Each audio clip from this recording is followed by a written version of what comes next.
Tak tady máme způsob, jakým zachytit video, jakým vložit trasu do mapy, do googlovské mapy, do vlastní mapy. Takže vlezeme si na adresu www.mapmyride.com. Do této adrese se zaregistrujeme, přihlásíme a dostaneme se na takovouhle stránku, kde máme vlastní dashboard, to znamená záznamy o nějakých aktivitách a tak dále. Je to primárně určený pro cyklisty, ale funguje to pěkně i pro aktivity pro nás, pro motorkáře.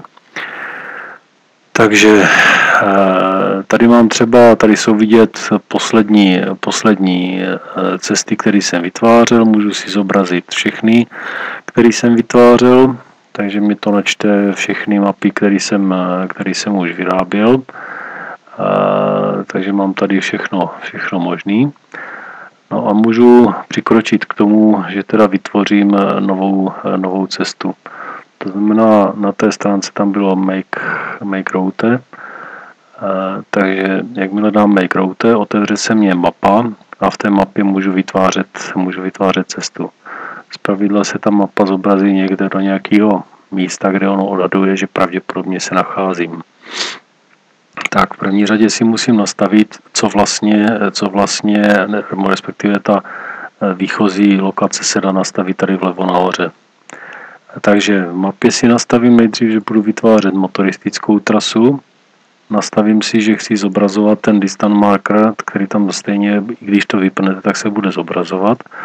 Nastavím, že ho chci v metrických mírách po 20 km a tím by základní nastavení mohlo být vytvořeno. Teďka si vyberu, že například pojedeme se projet na výlet na Buchlovský kopce, takže vyrážíme z Prostějova. Z Prostějova dojedeme řekněme do Vyškova. Z Vyškova to vezmeme na Bučovice, jsme na hlavní cestě, takže on nám vytvoří nějakou trasu.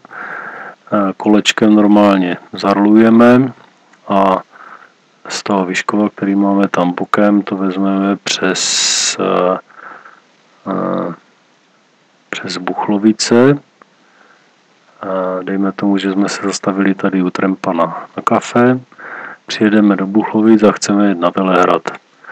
Zjistíme, že nás žene kdesi někulýma, kde se nám to nelíbí, tak dáme undo, to znamená vrátíme se o krok zpátky na předchozí průjezdní bod a řekneme, že chceme jet tudy přes Buchlovice okolo zámku, pak dojedeme na Velehrad, z Velehradu přes Modrou to vezmeme nahoru na Motorest Bunč, to znamená, že tady je Bunč někde, a Bunč, pak se nám líbí určitě v Kostelanech na ranči, takže zajedeme do Kostelan na ranč, dejme tomu, že je někde tady, a z Kostelan potom pojedeme se podívat ještě do Kroměříže na Arcibiskupský zámek.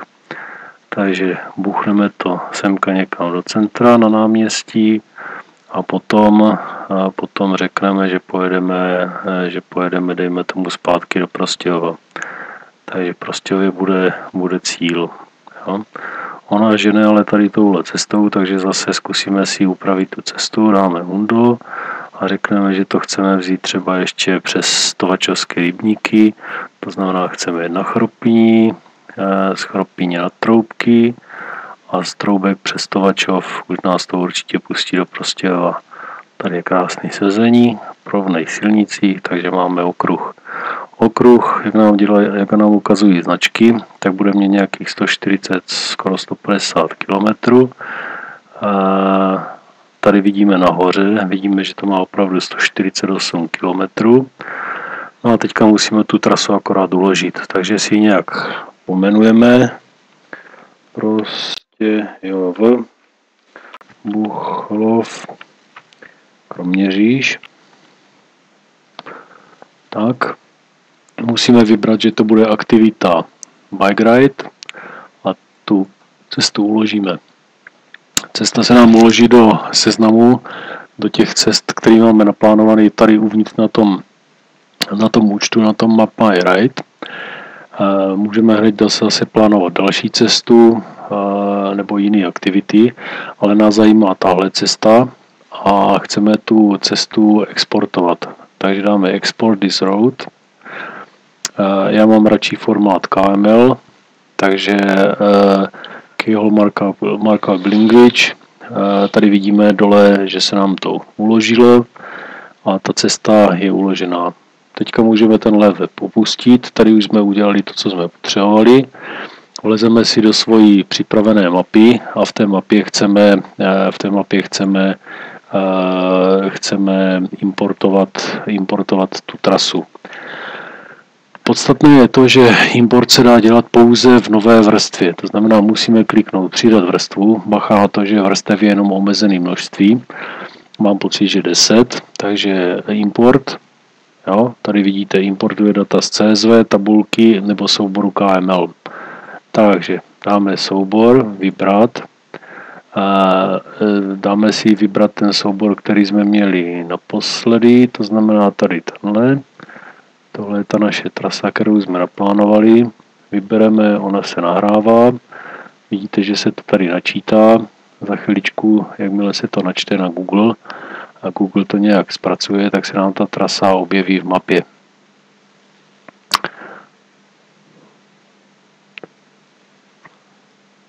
Čekáme, až se obnoví zobrazení mapy. Tak a naše trasa už je tady. Tak,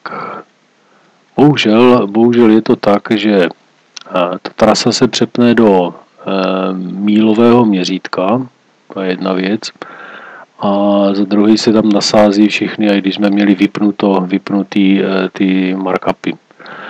Takže můžeme prostě deletem, jo, jednu po druhé tu značku smazat, jo. Prostě odmazávat 1, 2, 3 a tak dál. Jo, vidíte, že to mizí. Jo. Ovšem blbý je to, nebo můžeme v mapě, jo, smazat.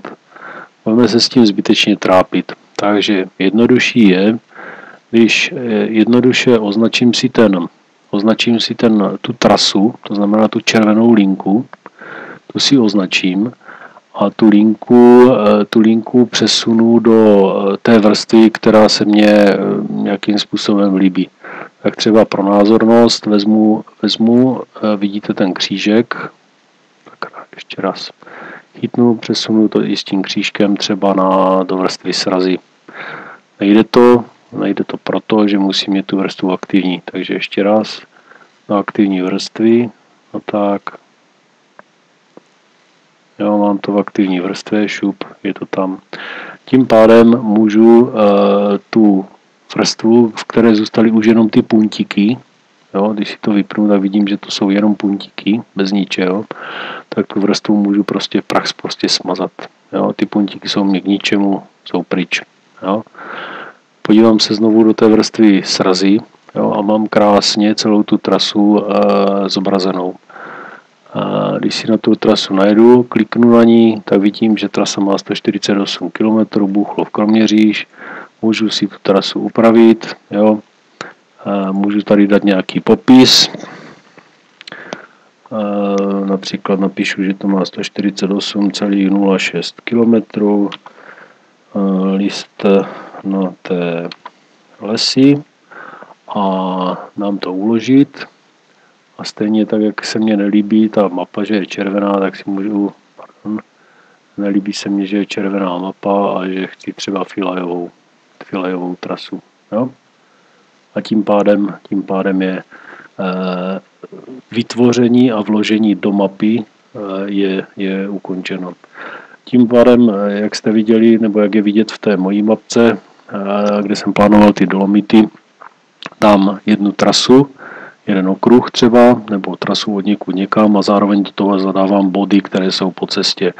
To znamená, že vezmu třeba bod, jo, tady ho mám, tady to někde je, Střílky, Staré Hutě, Hrad Búchlov, jo, například, tak tady někde bude to je to odbočka plus minus tady, takže dám bod, jo, tady je přidat značku, změní se mě kurzor na křížek, kliknu křížkem někam do mapy, jo, vytvořil se mě bod občerstvení u Trumpa, samozřejmě u Trumpa bude aspoň s velkým U, jo,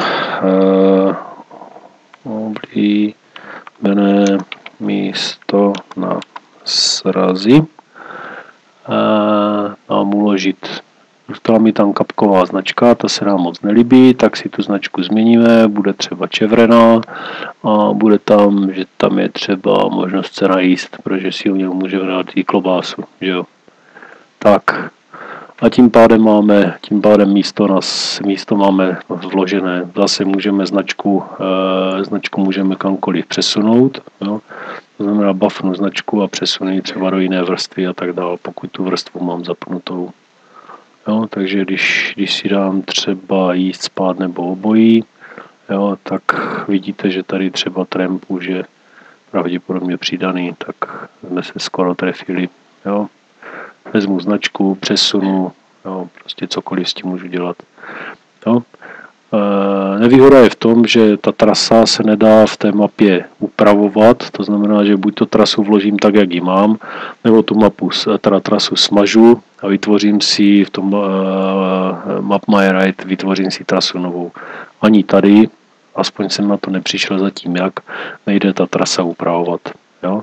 To znamená, pokud bych tady tuhle trasu dal, jo, dám edit, jo, ona se mě sice načte, ale zatím jsem nepřišel na to, jak tu trasu upravit, jak ji třeba přesunout jiným směrem, jak ji buffnout, jo, a prostě odsunout ji nebo zařídit, aby vedla někam jinam a přeplánovat, že třeba je silnice zavřená. Takže tolik k tomu vytváření. Klidně pište, ptejte se, volejte, no problém. Tak, dám video, konec.